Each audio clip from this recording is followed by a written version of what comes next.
Afternoon students, today we shall be discussing about saving function and how to derive it using a consumption function. Further we will be discussing about the propensity to save and the relationship between the propensity to consume and propensity to save. Okay, so this is our consumption function. Here A was autonomous consumption, the B was MPC and YD was disposable income. So we were saying that our consumption depends upon our disposable income. Okay, our saving also depends upon disposable income. The more you earn, the more you save. So there is a positive relationship, just like the positive relationship between consumption and disposable income. So in the consumption function, this A was autonomous consumption, or it was the consumption at zero level of income. If the value of A was 500, then it implies that when our income is 0, we were spending 500 on our consumption. That means 500 was spent from our previous saving, or we were borrowing 500 rupees from someone else to finance our consumption, okay, to get our basic needs. So whenever our income is 0, we tend to dissave, and here we are dissaving minus 500. Our saving is getting reduced by 500, so it will be minus 500. So the first part of saving function will be minus A. If A is autonomous consumption, it is showing the amount of consumption or amount of spending that we are doing from our saving to finance our consumption, then this A can be written over here with a minus sign. Now this minus A is dissaving. Now what is this saving? The amount by which our saving is reducing, or when our income is 0, how much amount are we using from our spending saving part to finance our consumption. So when our income is 0, we are dissaving, we are spending from our saving, therefore we have a minus A sign over here. And why minus? Because it is we are dissaving, okay, negative saving. And why it is over here A? Because A is the amount of autonomous consumption. If our autonomous consumption is 500, that means we are dissaving 500, okay.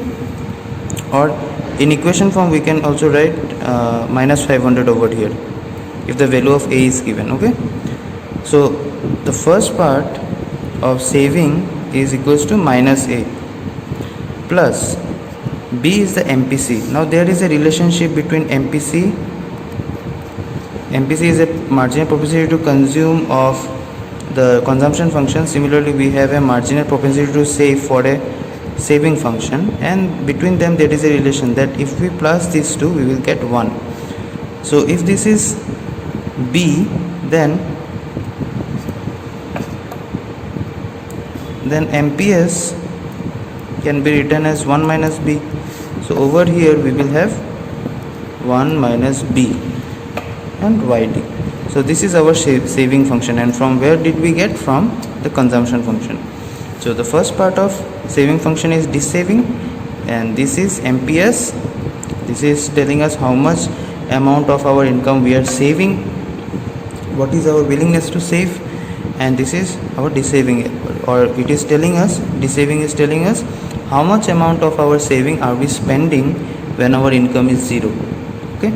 Just like consumption function, these two terms, autonomous consumption and dissaving, are related.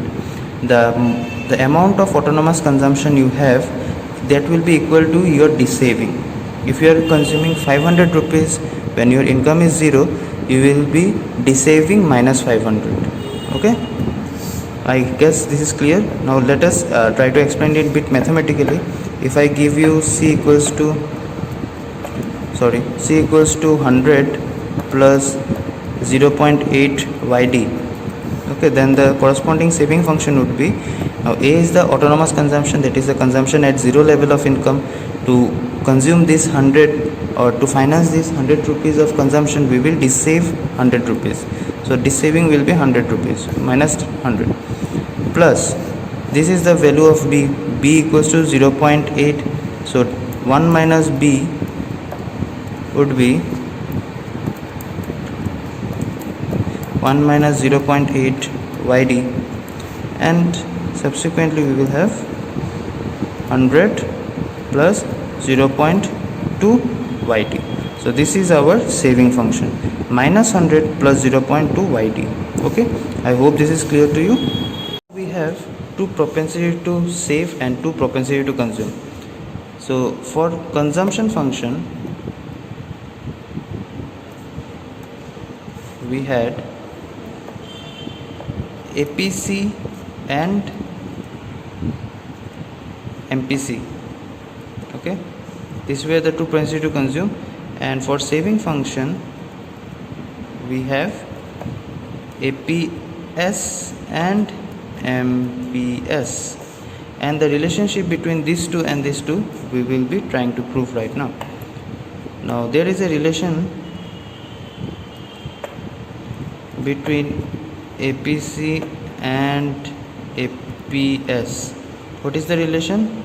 APC plus APS equals to 1. Okay, and what do we know about APC? It is basically, APC is C by Y and APS is S by Y. I have told you that APC means C by Y in the last class, and APS is S by Y, and the sum of these two ratios is equals to 1. Let us prove. Let Y equals to C plus S. Why are we writing this? Because we know that income is either consumed or saved. Okay, you will spend your entire income either in consumption or in saving. And now if we divide both sides by Y, then Y by Y equals to C by Y plus S by Y. We have divided both sides by Y, so this will be equals to 1, and C by Y is APC and S by Y is APS. So we have proved this. This proof is really easy. You have to just state that APC and APS equals to 1, and then we will start the proof from this part. Y equals to C by S. Income is either consumed or saved. Then we will divide both side by Y and we will get this proof done. Okay, and there is another relationship between MPC and MPS. The relationship is MPC plus MPS equals to 1. Okay, and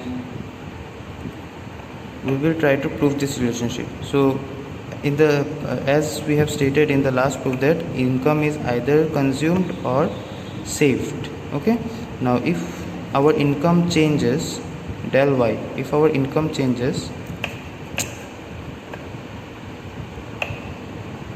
then our consumption will also change and our saving will also change. Okay, I guess this is clear to you. First we have stated that income is either consumed or saved, and then in the next line we are telling that if our income changes, del Y, then our consumption and saving will also change, which is indicated by del C and del X.